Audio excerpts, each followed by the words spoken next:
Alors salut à tous, on est en ce moment dans une carrière abandonnée, suivie de 2 fours à chaud de 1932. C'est un urbex que je veux faire en vidéo depuis très longtemps, c'est un lieu que je connais depuis ma tendre enfance. Je pense que c'est un des lieux les plus grands que je connaisse, les plus beaux. Ça va être super. Bon épisode à vous.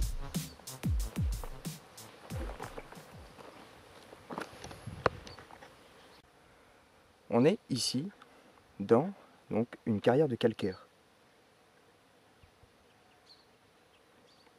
Les wagons partaient d'ici et donc allaient jusqu'à l'usine, ce qu'on appelait donc les fours à chaux.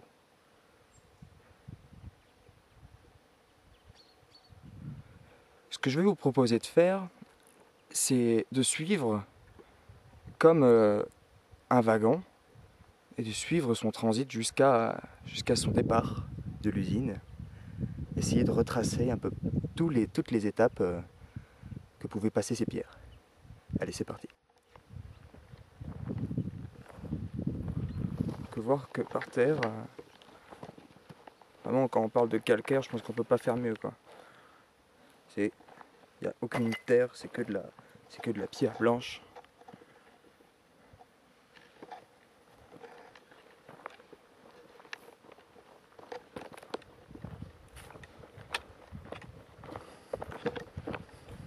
Je vais préciser que du coup, ouais, je connais ce lieu depuis très longtemps, que j'y suis allé un sacré paquet de fois, que c'est un lieu où il n'y a pas beaucoup de monde qui va quand même, qu'il faut quand même qu'il reste un petit peu caché. Et je connais, ou je pense connaître, à peu près le cheminement que pouvait avoir le contenu de cette carrière.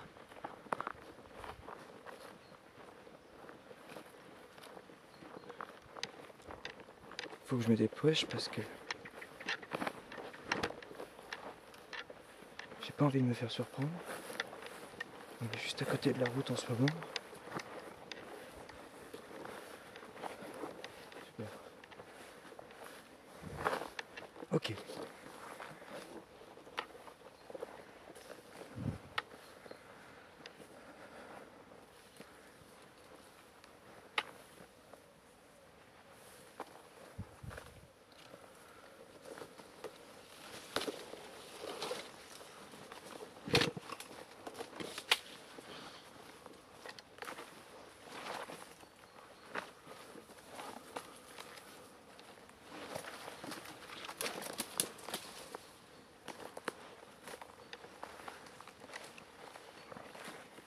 Je tiens à dire que la journée est quand même magnifique.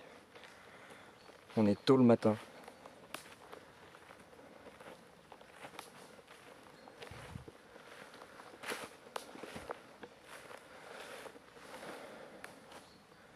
Que je vous explique. Je vais me diriger vers ce qui est pour moi les rails, les premières que j'ai pu trouver.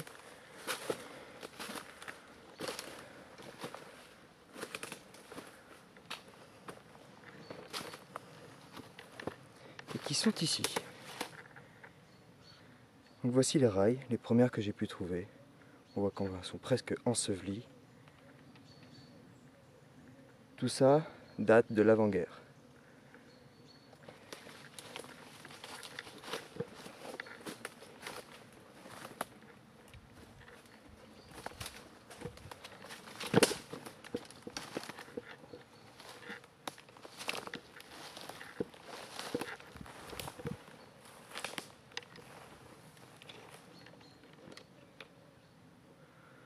Je connais un chemin précis qui déambule sur le site, qui fait quand même plusieurs hectares, hein, on peut le dire. Et pour passer de l'autre côté,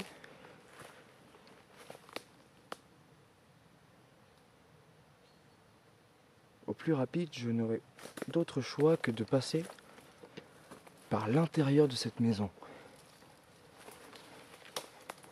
Car le roncier m'en empêche ici de passer.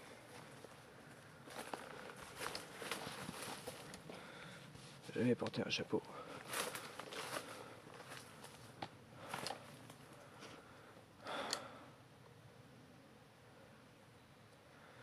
Voici une première petite maison.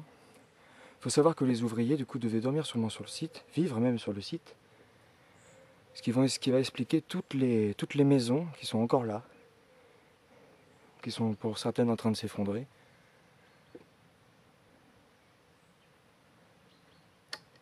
On pourra y remarquer peut-être la présence de chauves-souris.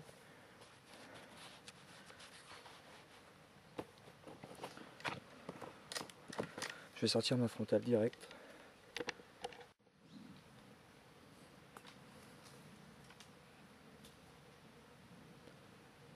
J'écoute attentivement le bruit autour de moi parce que j'aurais vraiment pas envie de me faire surprendre.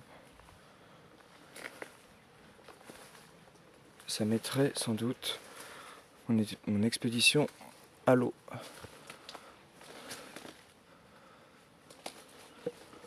Je regarde directement s'il n'y a pas quelques petites chauves-souris.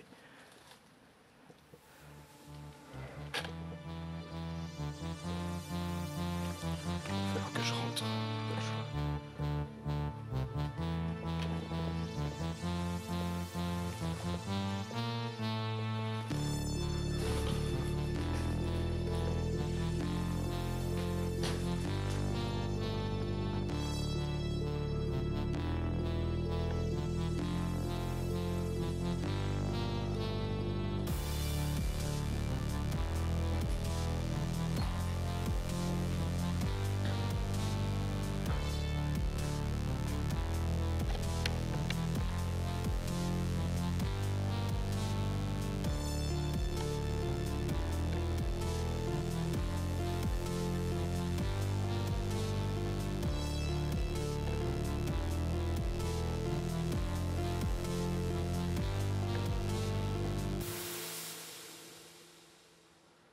Alors je vais noter que là on vient de croiser quand même une énorme chauve-souris.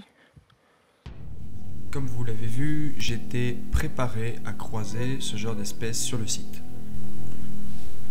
Le plus important est donc de minimiser le dérangement. La chose à ne pas faire ici serait donc de passer dans cette pièce, car les chauves-souris sont très sensibles vis-à-vis du bruit, et mon seul passage pourrait la déranger, la faire s'envoler, et ce n'est pas notre but. Si quand bien même nous passons dans cette pièce et que nous dérangeons donc cette chauve-souris, étant donné que nous sommes en période chaude, on va dire que son dérangement sera moyennement grave. Après avoir demandé donc à Juliette quelques renseignements sur ce que j'ai vu, ceci serait donc un grand rhinolophe de grande taille en plus de ça. Il s'agit donc du plus grand des rhinolophes européens. Son envergure pourrait donc aller à peu près donc 35, peut-être 40 cm. Ceci est une espèce protégée et lui causer des ennuis pourrait aussi nous attirer, nous, des ennuis.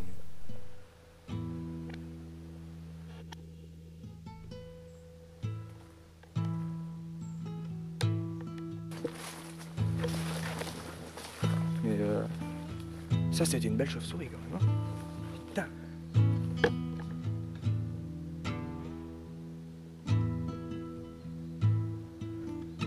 Comme je vous le disais, il fallait passer par cette petite maison pour accéder du coup à ce côté, car le roncier a totalement pris. Maison qui sera aussi bientôt totalement prise dans la végétation.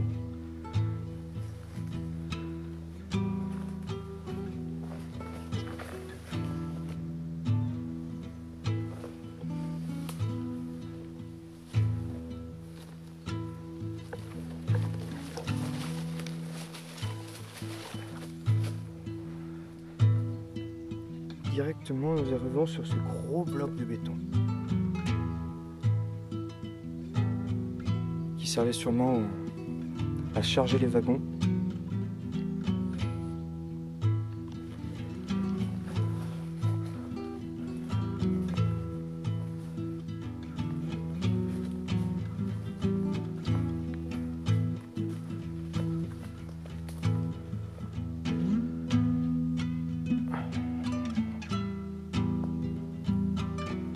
Moi, je vous avoue que dans celui-là, j'ai jamais réussi à monter. Et c'est sans doute le plus gros bâtiment suspendu qu'il y a ici.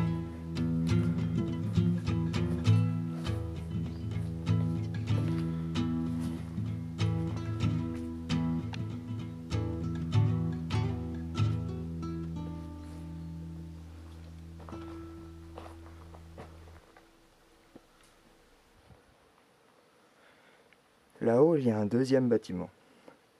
Ceci, c'est le four à chaud principal. On est sur la partie supérieure de la cheminée. Cela fait aussi plusieurs étages. Et on voit que les wagons étaient montés en haut par ce rail, puis se déverser. J'en sais rien, ou l'inverse peut-être. C'est pas facile non plus d'essayer de comprendre.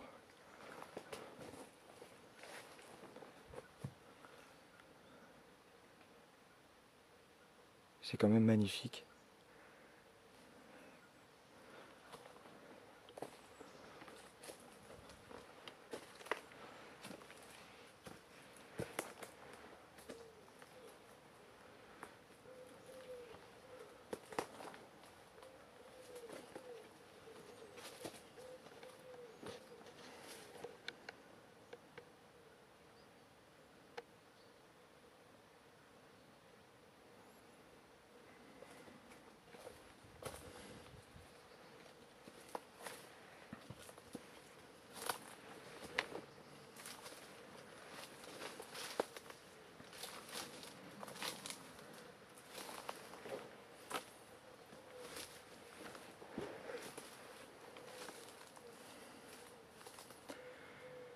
Je pense que c'est pas des wagons, mais plus des espèces de gros récipients en métal.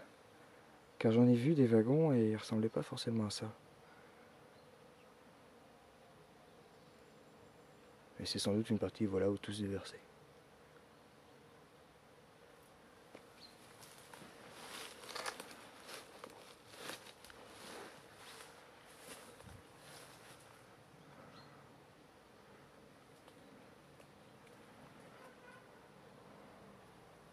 On est assez proche du village.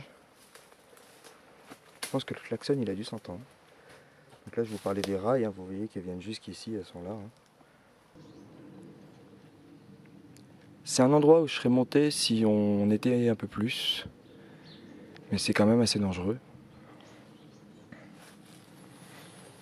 Je vais pas vous dire que je l'ai jamais fait, hein, mais je trouve ça un peu plus inconscient aujourd'hui quand même.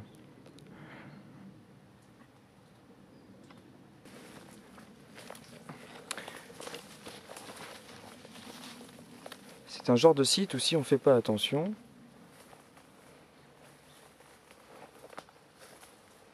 on pourrait très vite se faire mal.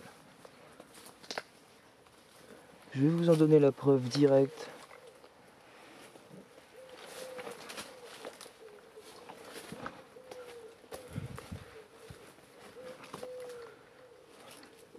Ici on a une partie des rails qui sont dans le vide quand même. Je sais pas si c'était comme ça à l'époque. Quand nous bifurquons, on est en train de contourner le four qui est ici, derrière le mur. Et ici, coincé dans le buisson, on est en été, la végétation a tout pris. J'arrive à peine à distinguer le bord donc, du deuxième four qui lui est à ciel ouvert ici dans ce buisson. Je vais m'approcher, je vais essayer de le montrer. Voilà.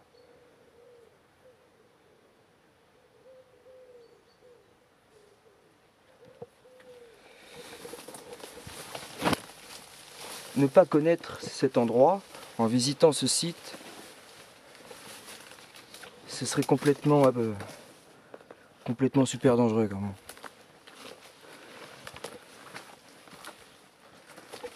Je pense que le four qu'on vient de voir devait au moins faire 25 mètres de haut.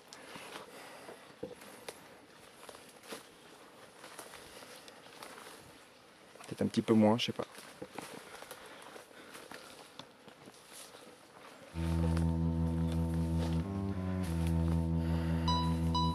Je vais marquer une courte pause, ici.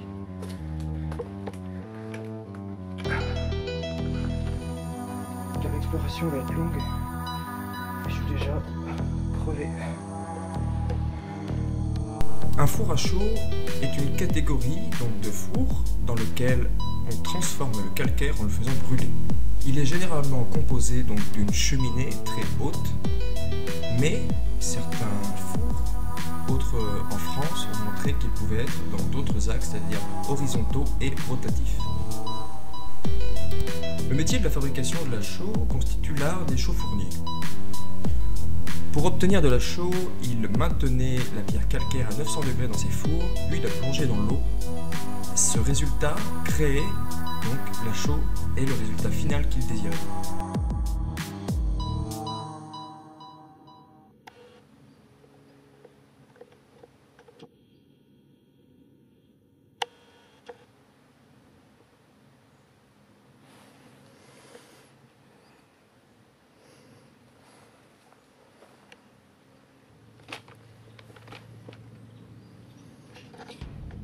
Voici une excavation. Cette faille profonde d'à peu près 2 mètres. Au fond, on ne le voit pas, mais il y a un trou et une échelle. En descendant dedans, on y trouve à peu près une première salle assez étroite, mais où on peut loger 3-4 personnes quand même. Puis une deuxième salle, inférieure, plus bas. À partir de là, tout est bouché par l'eau. On est peut-être sur une mine. Moi, je vois que ça. Je pense que il faisait pas que du calcaire. Et voilà, il pouvait toucher à tous les mecs.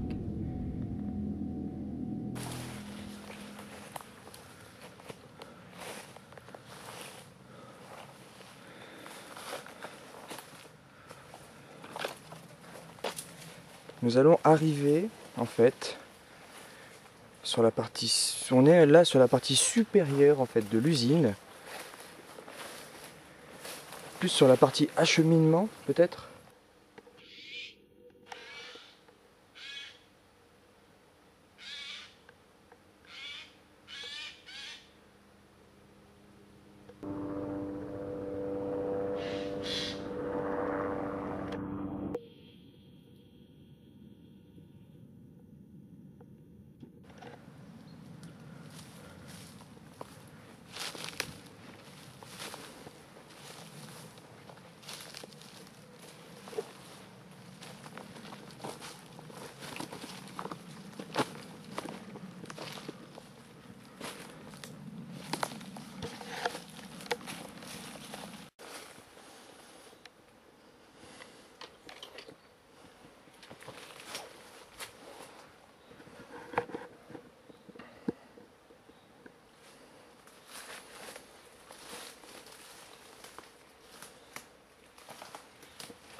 J'aurais pensé qu'il y aurait des chauves-souris.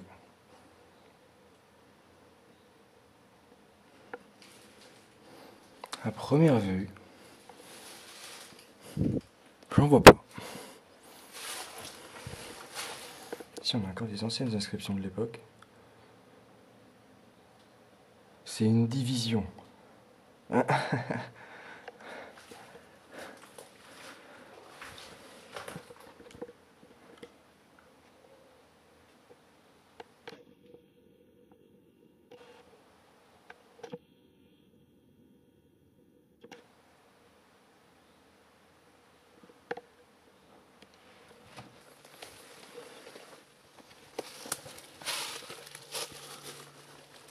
Alors, je viens de pouvoir accéder au bord de l'usine.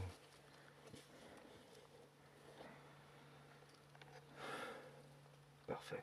Par contre, j'ai l'impression qu'il y a pas mal de choses qui ont bougé depuis.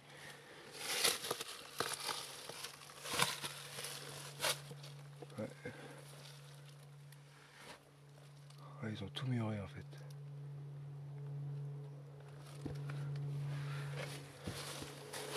Ils ont muré ces entrées-là. Je branche la caméra de terrain parce que bon, toutes les entrées sont plus accessibles. Je vais devoir passer par le côté du bâtiment et il y a une petite escalade qui doit se faire.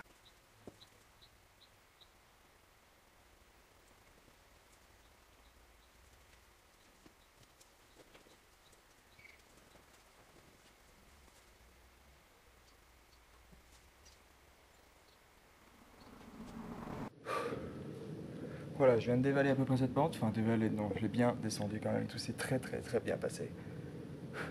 Ça donne chaud par contre. Et je suis quand même très content, car du coup, nous venons de rentrer dans l'usine du four à chaud. Ou des fours à chaud, car en l'occurrence, il y en a deux.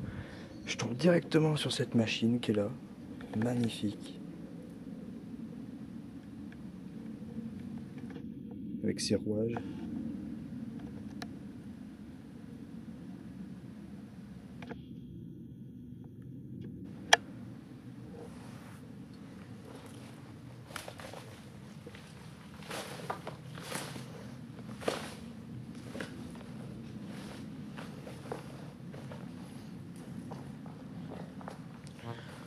Voici donc les deux fours à chaud. Le foyer du feu se trouvait dans la partie inférieure de la cheminée, donc tout en bas. C'est ici que le chauffournier maintenait son feu entre 800 et 1000 degrés. Ces cheminées étaient remplies donc de calcaire et de charbon et ainsi de bois, et tout cela brûlait à cette température. La chaux était récupérée par ce qu'on appelle un ébrésoir à côté du foyer. La chaux vide est récupérée, refroidie dans des bacs d'eau, puis sortie et prêt à l'expédition. Si on voit le jour un peu de l'autre côté, c'est l'autre je crois. L'autre c'est celui qui donne sur le roncier là où on peut tomber dedans facilement. Je crois qu'on voit le jour. Et ouais, on voit le jour ici. C'est-à-dire que là où on était tout à l'heure, si vous tombez, vous arrivez là. En haut de la cheminée, comme nous l'avons vu, ces trous étaient appelés des gueulards. Et c'est ici qu'étaient lancées les pierres pour la calcination. Ah ben voilà. Je cherchais un wagon typique. J'en ai un.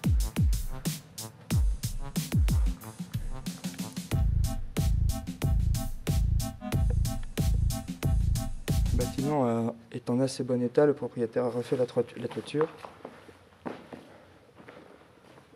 C'est une bonne chose.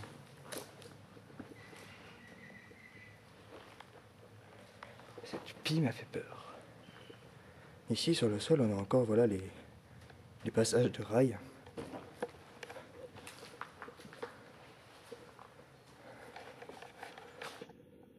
Ça c'est un bel entonnoir. Une machine là-bas.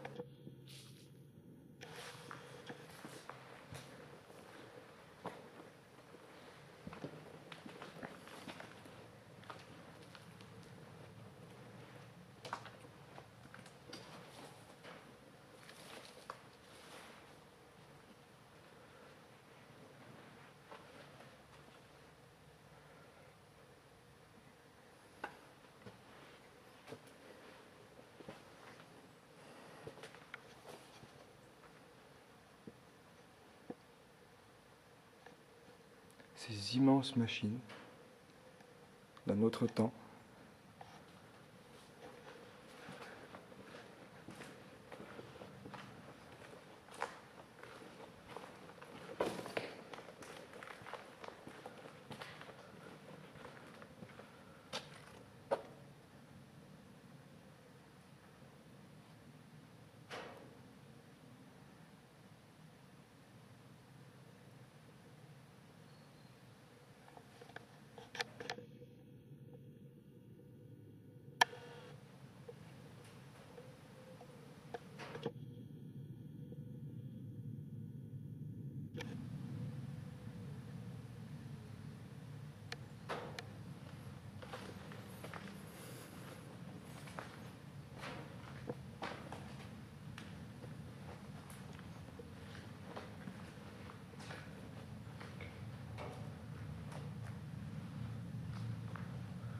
J'ignore à quoi elles pouvaient servir ces machines. Je pense que c'est la plus grosse qu'il y a ici. Ça va peut-être à la finition peut-être de la chaux. C'est quand même imposant et majestueux.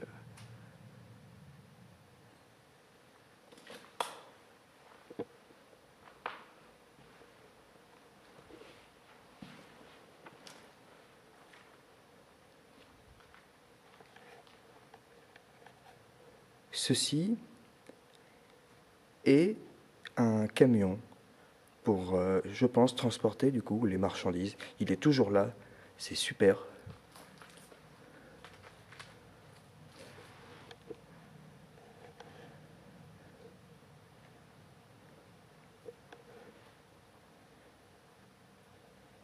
Voici le camion donc, qui a emmené la chaux sur, à mon avis, des petites quantités.